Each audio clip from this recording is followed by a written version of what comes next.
Today I'm going to teach you guys how to tie. What we use the most is a Carolina rig. The main pieces we use is a sinker slider. You don't actually have to use this if you use a an egg sinker like this.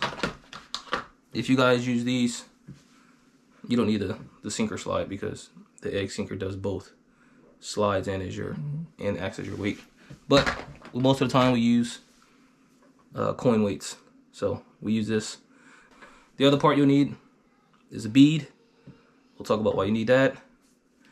And then we need a swivel, preferably something of a heavier weight capacity or heavier tensile capacity so it don't break. I think this is rated for 110 pounds. And then the grabber, your hook. This is a 7/0 circle hook. Yeah, you can use, we use anything from 7, I guess you can use as small as a 6/0 or 5/0 up to like an 8 or 10/0. But we use 7/0 mainly. So I'll show you how we tie this off. You take your main line. This again is that 65-pound braid we spooled up on Mike's line. The first thing you want to put on is your sinker slide onto your line. Feed that through. Sinker slide on. Done deal. Next, you add your bead. Now these beads you can get in different sizes. I forget what size this bead is, but you can buy them in different sizes and in different materials. This is plastic. I think you can buy these also in rubber. But the point of the bead is to protect the knot that you make, to stop your weight from hitting that knot and blowing your knot out. So the bead is just like a precautionary piece that we put on. So we put the sinker slide first, then your bead. We're going to work our way from the top of the line down. Next, we're going to tie on our swivel. And the way I do that is just with the Palomar knot. So the Palomar knot, you just tie, you take your lead line, fold it in half. This is how I do it. I guess you could do it any other way. Put that folded piece through the leader eye, overhand knot. One time is good enough, but if you do it twice, from what I heard, you can double the strength of your knot. So I'll usually do it twice, just to be safe. A belt and suspenders approach.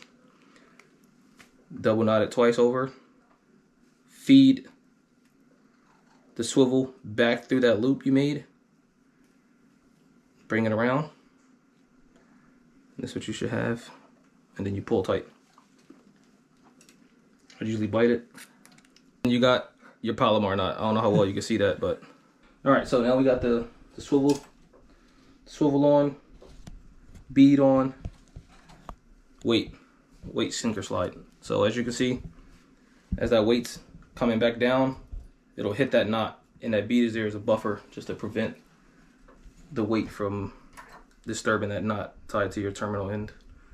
The next thing we need as we work our way down to the hook is some kind of leader. And what we use is 50-pound leader line. We use Trilene Big Game 50-pound. Haven't had any issues with it, so that's what we stick with. If it ain't broke, don't fix it. So I usually peel off about, I don't know, 18 inches or so of leader line. Cut it. And then you take that leader line and you tie it to your swivel. So one end of the swivel is the braid, the main line of the braid. The other end is the Trilene Big Game. And as I said before, when we showed the spooling on braid to braid, just use a uni knot. So again, you take the main line of the leader, feed it through the eyelet, just like that. That's what you got. Then you take this tag in, fold it back, and then I wrap this like 3 times just because the 50-pound line it's pretty tough. So the thicker the line, the less times you want to go around, just because it's just going to get harder to pull it through. 1, 2, 3, and you can lubricate it with your saliva or not. I just do a little bit just so it's easier to pull through. Then that's what you got. You just pull it down, and it just cinches up on itself. See that? Bam. You know you got it right when this tagging kind of stands out. See how it just kind of popped out as like on a 90 degrees from the main line? That's how I know you got it right. So we got the uni knot from the swivel. Now to finish it all off, the icing on the cake is, now we take the leader line and we tie it to the hook. And to do that, we go back to the tried and true Palomar knot. If you don't remember, we'll show you again. Take the main line, your main leader line, fold it in half. And you got a little folded piece here.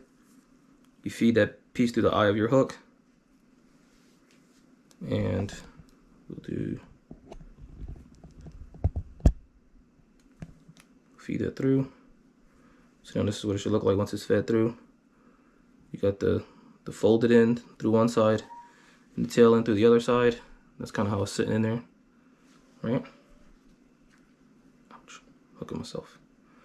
So now we take that, we do the overhand knot. You want to give yourself some slack to do this so that you can feed the hook back through, but you do the overhand knot to it. So you got overhand knot. It's a little tight, but I can make it work. And you take that loop end, feed the hook back through it, and well, bam. Now you got that, and now you got the loop you fed through, and now your tagging's down here, and your main leader line. Pull it straight down. All right, there we go, peeps. All right, and there's your Palomar knot.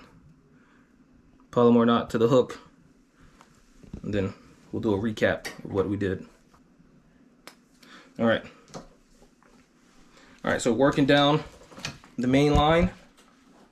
Remember, we got, get some more slack here. All right, so remember, we got the main line, whatever you're using.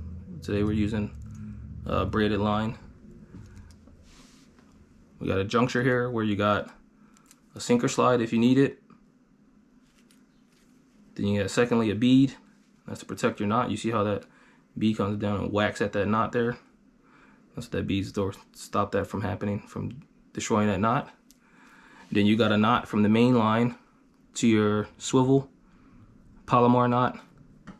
And then from the swivel to the leader line, we tie that off with a uni knot. And then we use, in our case, we use 50-pound leader, about 18 inches of it. At the end of it, we use our circle hook, whatever size you use, and we tie that onto it, to the leader line with the Palomar knot. That's our basic Carolina rig setup. There's obviously other stuff you can do to this, to modify this rig, to make it a Santee Cooper rig or whatever. You can put a float on here, a peg float somewhere here to help, once you're fishing, whatever bait you're using, that peg float will elevate your bait and potentially increase your hookup. But this has been tried and true. This is pretty much what we use all the time. Pretty much every fish you guys see us catch is with this rig right here. We throw it with a 3 to 4 ounce sinker, depending on the current. Obviously, the heavier the current, the heavier the weight, because you want that baby to sit at the bottom. So where we fish is fairly light current, not too bad. So we usually get away with like about 4 ounces max. So yeah, that's it. That's the Carolina rig, guys. Good luck. Go fish.